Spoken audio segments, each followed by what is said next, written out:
Varicose veins కి సరైన చికిత్స కోసం సంప్రదించండి ఎవిస్ హాస్పిటల్. నమస్కారం. మాఘపురాణం 3వ అధ్యాయంలోకి వచ్చాం. ఈ 3వ రోజు పారాయణలో ఏం చెప్తున్నారో విందాం. దిలీప భూపతికి వశిష్ఠ మహర్షి ఇలా తెలియజేస్తున్నారు. నేను వివరించే విషయాల్ని శ్రద్ధగా ఆలకించి గ్రహించు. ఇది అత్యంత పురాతనమైనది, ఎప్పుడో జరిగిందట. కృతయుగం నాటి కథ చెప్తున్నారు. ఒకనాడు వింధ్యాచలము మరియు హిమాచలము మధ్య ప్రాంతంలో కరువు కాటకాలు వచ్చి ప్రజలు చాలా ఇక్కట్లకి లోనయ్యారు. ఈ కరువు కాటకాలు వస్తాయా కృతయుగంలో అంటే? ఉన్నాయటండి. అప్పుడు కూడా తాగడానికి నీరు కానీ తినడానికి తిండి కానీ లేక ప్రజలు కటకటలాడిపోయారు. పశువులకు సరైన మేత లేక నశించిపోసాగాయి. ప్రజలు ఆర్థిక బాధలతోటి అలమటించిపోయారు. ఇంకా వారేమి యజ్ఞయాగాదులు క్రతువులు చేస్తారు? యజ్ఞం యాగం దానం ఎప్పుడు చేస్తామండి? మనకు అబండెన్స్ ఉంటే, బాగా డబ్బులు అవకాశాలు ఉంటే అప్పుడు బోల్డన్ని చేస్తాం. లేకపోతే ఏం చేస్తాం? ఉపవాసం తప్పిస్తే ఇంకేమీ చేయలేకపోతాం. అయితే దేవతార్చనలు కానీ ధర్మకార్యాలు కానీ జరగలేదు ఆ కాలంలో. అడవులందు తపస్సు చేసుకునే మునీశ్వరులు కూడా ఈ కరువు కాటకాలకి తట్టుకోలేక వలసపోవటం మొదలుపెట్టారు. మునీశ్వరులు వీళ్ళంతా ఏమిటి, వీళ్ళకి ఏదో కొద్దిగా నివర్ధాన్యాలు అవి పండేవి, ఏదో కొంచెం వండుకునేవారు. భిక్ష లభించేది అపారంగా. అంటే ప్రజలు గనక ధనధాన్యాలతో తొలుతొగుతూ ఉంటే వాళ్ళ దగ్గర నుంచి యజ్ఞయాగాది క్రతువులకి కావలసిన సంభారాలు వచ్చేవి. ఋషీశ్వరులకి మునీశ్వరులకి కావలసిన భిక్ష కూడా లభించేది. వాళ్ళ దగ్గర ఏం లేదు, వాళ్ళు వీళ్ళకేం పెడతారు? వీళ్ళకి పెట్టలేకపోయారు. దాంతో మునీశ్వరులు కూడా వలస వెళ్ళిపోవటం మొదలుపెట్టారట.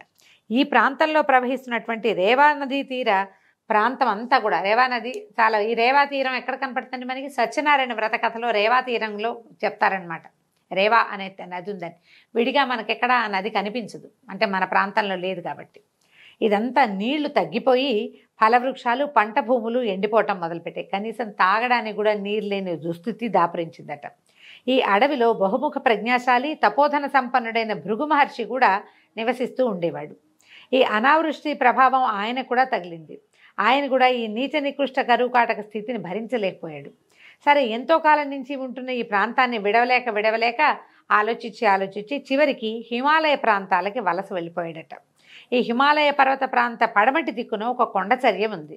ఈ కొండచర్య అక్కడున్న కైలాస పర్వతానికి కొంచెం సమీపంలో ఉందట. కైలాసానికి దగ్గరలో ఉంది.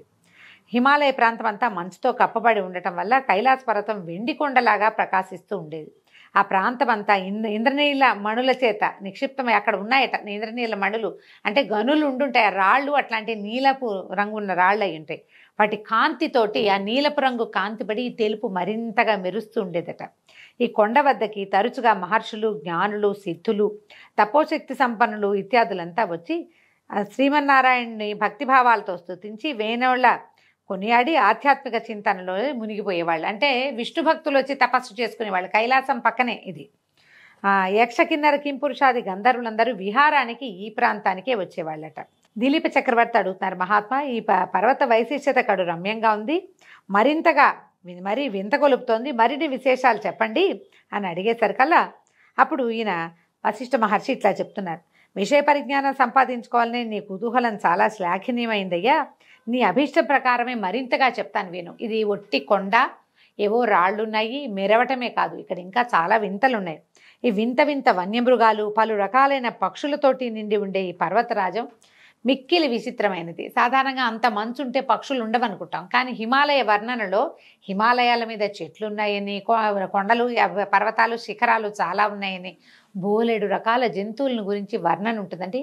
కాళిదాసు రాసినటువంటి మన కుమార సంభవ కావ్యంలో హిమాలయాల్ని భలే అద్భుతంగా వర్ణిస్తారు. చాలా బాగుంటాయి. ఇవి కూడా అందులో నుంచి చెప్తున్నారనమాట. ఇంతటి చెట్లు చిత్రాతి చిత్రములైన వర్ణములతోనూ ఫలపుష్పాదులతోని నిండి ఉండి కడు రమ్యంగా ఆకర్షణీయంగా ఉంటాయి. ఆ పర్వతరాజం 30 యోజనాల పొడుగు, 10 యోజనముల ఉన్నతమై అలరారుతూ ఉంటుంది. ప్రకృతి సౌందర్యాన్ని అంతటినీ సంతరించుకున్నటువంటి ఆ పర్వతరాజం దగ్గరికి భృగు మహర్షి వచ్చి ఆ పర్వతం యొక్క అందచందాలకు, సుందర నయనానందకర దృశ్యాలకు అచ్చెరువుంది కడు సంతోషాన్ని పొందాడు. తాను తదేక దీక్షతో తపస్సు చేసుకోవడానికి ఇదే అనువైన ప్రాంతమని అనుకుని అచోటనే తన ఆశ్రమాన్ని నిర్మింపజేసుకుని తపస్సు కొనసాగించాడు. ఇట్లు కొంతకాలం అయింది. భృగు మహర్షి యొక్క తపస్సు నిర్విఘ్నంగా కొనసాగుతూ ఉంది.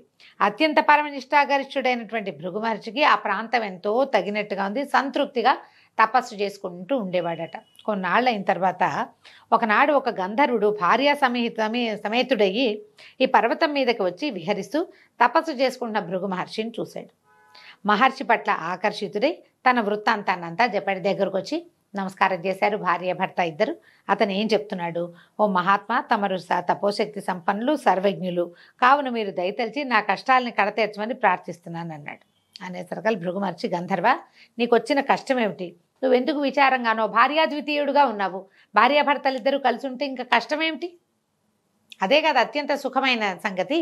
ఇలా ఎందుకు బాధపడుతున్నావు? నీ వృత్తాంతం అంతా చెప్పు. ఏ విషయం వల్ల నువ్వు బాధపడుతున్నావో నాకు అర్థమయ్యేలాగా చెప్పమన్నాడు. అప్పుడు గంధర్వుడు చెప్పాడు, ఓ భృగు మహర్షి, నా కష్టాన్ని నేను ఏ విధంగా చెప్పను? నాకు పూర్వజన్మ పుణ్యఫలమున స్వర్గం ప్రాప్తించింది, కానీ నాకెందుకో పులి ముఖము కలిగినది. ఈ వచ్చిన గంధర్వుడు శరీరం అంతా అందంగా సౌష్ఠవంగా చక్కగా బంగారపు రంగులో మెరిసిపోతూ వివిధ రత్నాభరణాలు ధరించి చక్కగా ఉన్నాడు. కానీ అతని ముఖం పులిలాంటి ముఖం, పూర్తిగా పులిగా లేడు. కానీ ఒక రకమైన భీషణమైందంటే గండస్థలాలు అవి ఇలా గండరించి ఉండటము, కళ్ళు అవి విస్తారంగా ఉండటం, అంటే విశాలమైన నేత్రాలు కావవి, పులి కళ్ళు ఇట్లా పైకి లేవదీసినట్టుంటాయి. కనుబొమ్మలు తక్కువగా ఉండటము, మొహం గండుగా ఉండటం. అందమైన ముఖం కాదు, శరీరం చక్కగా ఉంది లావణ్యంగా, ముఖానికి ఆ లావణ్యం లేదు. పులిలాంటి ముఖ కవళికలు కలిగి ఉన్నాడనమాట. ఈ పులి ముఖంతో బాధపడుతున్నాడు. నాకు ఈ దురవస్థ ఎందుకు కలిగిందో తెలీదు. నేను చేసిన పాపం ఏమిటో నాకు బోధపడదు. మిగిలినవన్నీ బాగున్నాయి, నా భార్య కూడా చాలా బాగుంది అంటున్నాడు. ఈ పులి మొహంతో చాలా బాధలు పడుతున్నాను. ఎవరికి నా మొహం చూపించలేను. నన్ను చూసిన వాళ్ళంతా నేను పులినని పలకరించరు. మామూలుగా నడిచెళ్ళినా కూడా. ఈమె నా భార్య అత్యంత రూపలావణ్యాలు కలిగింది, మిక్కిలి గుణవంతురాలు, మహాసాధ్వి. అత్యంత పైగా నా వికృత రూపం వల్ల నేను అందరికీ దూరం అయిపోతుంది. ఈమె సాధ్వే, ఆ అమ్మాయి నాతోటే ఉంటుంది. ఈమె నాతో ఉండటం వల్ల ఆమె కూడా ప్రపంచంతో సంబంధం లేకుండా పోతుంది. అదొక బాధగా ఉందన్నమాట. నాకు ఈ రూపకారణాన్ని తెలిపి దాని నివారణోపాయం కూడా తెలుపమని వేడుకుంటున్నానని పదే పదే ప్రార్థించాడట. గంధర్వుని వృత్తాంతము, అతని దీనాలాపాలు విని అతని వికృత రూపాన్ని చూసినటువంటి భృగు మహర్షి హృదయం ద్రవించింది. తన హృదయాన్ని ఎవరో కలచివేసినట్టు అయిపోయిందట. వికృత రూపంలో ఉన్న ఆ గంధర్వునికి ఎట్లాగైనా తన శక్తి కొలది సాయం చేయాలని నిశ్చయించుకుని, ఓ గంధర్వ కుమార, నీవు మిక్కిలి దురదృష్టవంతుడివి, భాగ్యహీనుడివి. నీ అదృష్టహీనత వల్లే నీకు ఈ దురవస్థ కలిగింది. మనిషిని కుంగదీసేవి 3: ఒకటి పేదరికము, పాపము, దురదృష్టము. ఇవి కుంగదీస్తాయి బాగా. కావున వీటిని నివృత్తి చేసుకోవాలి. ఇప్పుడు మనిషి అంటే వీడు గంధర్వుడు కదా, ఆ గంధర్వుడికైనా సరే ఇలాంటి సమస్యలు వస్తాయి. మనం చాలా పురాణ గాథలు వింటుంటాం. గంధర్వులు, యక్షులు వీళ్ళంతా కూడా ఏదో ఒక శాపానికి లోనే మానవ జన్మెత్తాల్సి వస్తారు. రకరకాల నానాయోనుల ఎందు పుట్టాల్సి వస్తారు. వాళ్ళకు కూడా వస్తాయి. పూర్తిగా దేవయోనులు కాదు, వాళ్ళు పూర్తిగా దేవతలు కాదు, ఆ జాతులకి చెందిన వాళ్ళు.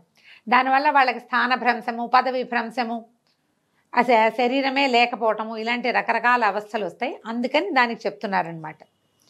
ఇది ఒక మాఘమాస స్నానం వల్లే సాధ్యం. దీనికి అదే పరమౌషధం. మాఘమాస స్నానాన్ని ప్రతివారు జాతి కుల మతముల భేదం లేకుండా జనులందరూ చేసి తమ తమ పాపాలని నివృత్తి చేసుకోవచ్చు. కావున నీవు కూడా మీ భార్యతో సహా ఈ మాఘమాస పర్వదినములందు నదీ స్నానాన్ని చేయి, నీకు శుభములు చేకూరగలవు. ఇప్పుడే మాఘమాసం మొదలైందని చెప్తున్నారు. ఇది మాఘమాసమే కాబట్టి మీ ఇద్దరు నదీ స్నానం చేసి పవిత్రులై విష్ణు పూజ నిర్వహించండి, మీకు మేలు కలుగుతుంది అన్నారు. మాఘమాస నదీ స్నానం చేసుకునేసరికి నీ కష్టాలు తొలగిపోతాయి, భయపడద్దు, నీ మనోవాంఛ నెరవేరుతుందని మునిపుంగవుడు మాఘమాస విశిష్టతని వివరించాడు. ఇప్పుడు చూడండి, మనం మామూలుగా ఏం చెప్తున్నాం, సూర్యారాధన అని చెప్తున్నాం, విష్ణువారాధన చెప్తున్నారు. ఈ మాఘంలో స్నానం చేసి విష్ణువాలయాన్ని దర్శించడం చాలా మంచిది, విశేషమైంది. విష్ణువాలయాన్ని దర్శించలేని వాడు సూర్యుడి ముఖం దర్శనం చేసినా కూడా ఫలితం లభిస్తుంది. నెల రోజుల పాటు రోజు పొద్దున్నే లేచి స్నానం చేసి సూర్యుడి ముఖం చూడండి. మీ ముఖ వర్చస్సులో ఎలాంటి మార్పు వస్తుందో మీకే తెలుస్తుంది. మొహం మాడిపోయేదాకా నుంచో ఒక్కర్లా సూర్యుడి ముందు ఓ చెంబు నీళ్ళు చూపించి నమస్కారం చేసుకుంటే ఉదయకాలపు సూర్యకాంతి వల్ల శరీరానికి కావలసిన కొన్ని విటమిన్లు అందుతాయి. పొద్దున్నే లేవటం వల్ల మొహం వికాసంగా ఉంటుంది. తెల్లవారే లేచి స్నానం చేయటం వల్ల ఫ్రెష్గా ఉంటాం, ఆరోగ్యం బాగుంటుంది. స్నానం చేసి ఆహార స్వీకారం చేయటం వల్ల కూడా ఆరోగ్యం బాగుపడుతుంది. ఈ పొద్దున్నే లేవటం కోసం మనం ముందు రోజు రాత్రి పెందరాళ్ళే పడుకుంటాం, లేవాలన్న ఇంటెన్షన్ ఉంటుంది. ఇప్పుడు ఈ కాలంలో లేవటం వల్ల, పొద్దున్నే లేవటం వల్ల కాల విరేచనం అవుతుంది, కాలకృత్యాలు సమయానికి అవుతాయి, టైం కలిసి వస్తుంది. మనం అనుకున్నది అనుకున్నట్టుగా అవుతుంటే ముఖ వికాసం ఆటోమేటిక్గా ఉంటుందండి. మనం చూడండి, సక్సెస్ఫుల్ పీపుల్ మొహాలు బ్రైట్గా ఉంటాయి. సక్సెస్ అంటే అదేమిటో వ్యాపారం బ్రహ్మాండం పగలగొట్టాలని అనుకోక్కర్లేదు. మనం రోజు అనుకున్న ప్లాన్ ప్రకారం సరిగ్గా పని జరిగినా కూడా సక్సెస్ఫుల్ అయినట్టే, సక్సెస్ అవుతాం. ఆ సక్సెస్ వల్ల మనకి ముఖంలో వికాసం ఆటోమేటిక్గా వస్తుందండి. అదే చెప్తున్నారు, మాఘమాసం అత్యంత విశేషమైనది. దీనికి పొద్దున్నే లేవడం, ఈ స్నానం చేయటం, సూర్యారాధన లేదా భగవద్ ఆరాధన, మనం ఏది ఆరాధన చేసుకుంటే మన ఆరాధన క్రమాన్ని బట్టి మనం ఇంకేం చెయ్యం. మనకి సూర్యారాధన లేదు, ఇంకో ఆరాధన లేదు, కానీ సూర్యుడు అందరికీ అవసరం కదండి. ఆరాధన లేదు, సూర్యుడు మీకు వద్దా? కావాలి ప్రతి వాళ్ళకి. సూర్యుడే కదా మన రోజుని నడిపేవాడు, మనకి పచ్చదనాన్ని ఇచ్చేవాడు, మన కళ్ళకి వెలిగిచ్చేవాడు, మన ఇంటికి ఆరోగ్యాన్ని ఇచ్చేవాడు సూర్యుడే. ప్రతి వాళ్ళు జాతి కుల మత విచక్షణ లేకుండా సూర్యుడికి నమస్కారం చేయవలసిందే. అది ఖచ్చితంగా చెప్తున్నారు. చూడండి, పురాణాల్లో కూడా జాతి మతం అని ఎందుకు చెప్పారు? నేను సూర్యుడిని ఆరాధించను, నేను గణపతిని ఆరాధిస్తాను అనేవాళ్ళు ఆ కాలంలో కూడా ఉన్నారు. గాణాపత్యము అలాంటి మతాలు ఉండేవి. అయినా సరే సూర్యుడికి నమస్కారం చేయాలి, స్నానం చేయాలని చెప్తున్నారు. గంధర్వుడు అతని భార్య కూడా శ్రద్ధగా ముని చెప్పిందంతా విన్నారు. మాఘమాస మహాత్మ్యాన్ని గ్రహించారు.